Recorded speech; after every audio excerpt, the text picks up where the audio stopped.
ଅନୁଭୂତିରେ ଜଗନ୍ନାଥ ମୃତ୍ୟୁର ମୁହଁରୁ ଫେରାଇ ଆଣିଥିଲେ ପ୍ରଭୁ, ସତ ଘଟଣା। ସେ ରାତିରେ ଯଦି ପ୍ରଭୁ ଜଗନ୍ନାଥଙ୍କ କୃପା ନଥାନ୍ତା, ହୁଏତ ଆଜି ମୁଁ ଏହି କାହାଣୀ କହିବା ପାଇଁ ବଞ୍ଚି ନଥାନ୍ତି। ରାତି ପ୍ରାୟ 11ଟା। ଆକାଶରେ କଳା ବାଦଲ। ଝିପ୍ ଝିପ୍ ବର୍ଷା ଲାଗି ରହିଛି। ମୁଁ ଓ ମୋ ସ୍ତ୍ରୀ ଭୁବନେଶ୍ୱରର ବଡ଼ଗଡ଼ ବ୍ରିଟ୍ କଲୋନୀରୁ କଟକ ଫେରୁଥିଲୁ। ଘରୁ ବାହାରିବା ପୂର୍ବରୁ ସବୁଦିନ ପରି ମୁଁ ପ୍ରଭୁ ଜଗନ୍ନାଥଙ୍କୁ ସ୍ମରଣ କରି ବାଇକ୍ ଷ୍ଟାର୍ଟ କରିଥିଲି। ସେତେବେଳେ ମୋତେ ଜଣା ନଥିଲା, ଆଗକୁ ମୋ ଜୀବନର ସବୁଠାରୁ ଭୟଙ୍କର 10 ମିନିଟ୍ ଅପେକ୍ଷା କରିଥିଲା। ରସୁଲଗଡ଼ ପାର ହୋଇ ଆଗକୁ ବଢୁଥିଲୁ। ରାସ୍ତା ପ୍ରାୟ ଶୂନଶାନ୍। କେବଳ ଗୋଟିଏ ଗୋଟିଏ ଟ୍ରକ୍ ଯାଉଥିଲା। ବର୍ଷା ପାଣି ସହ କାଦୁଅ ଆସି ଆମ ଉପରେ ପଡୁଥିଲା। ଆମେ ଦୁହେଁ ସମ୍ପୂର୍ଣ୍ଣ ଭିଜି ସାରିଥିଲୁ। ହଠାତ୍ ରାସ୍ତା ମଝିରେ କିଛି ଗୋଟେ ପଡ଼ିଥିବା ପରି ଦେଖିଲି। ମୋ ମନରେ ଆସିଲା, ବୋଧେ କୌଣସି ଦୁର୍ଘଟଣା ହୋଇଛି। କେହି ସାହାଯ୍ୟ ଅପେକ୍ଷାରେ ପଡ଼ିଛନ୍ତି।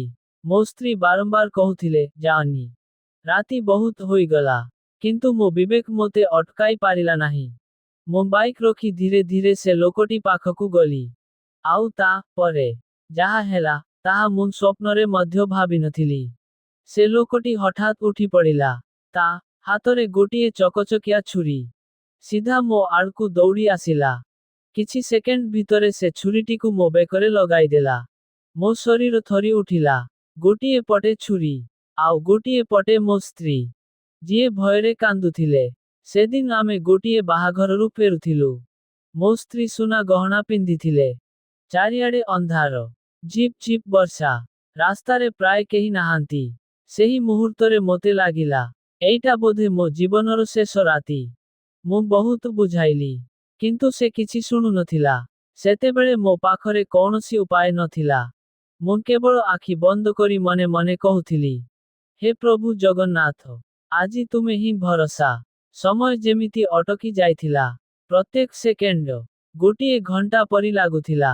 ଠିକ୍ ସେତେବେଳେ ଦୂରରୁ ଗୋଟିଏ ଲାଇଟ୍ ଦେଖାଗଲା। କିଛି ମୁହୂର୍ତ୍ତ ମଧ୍ୟରେ ଟି ଆମ ପାଖରେ ଅଟକିଲା।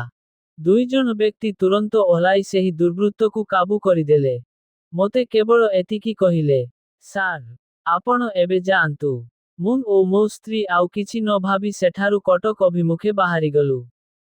ପରେ ସୁରକ୍ଷା ପାଇଁ ନିକଟସ୍ଥ ଥାନାରେ ଘଟଣା ବିଷୟରେ ଜଣାଇଲୁ।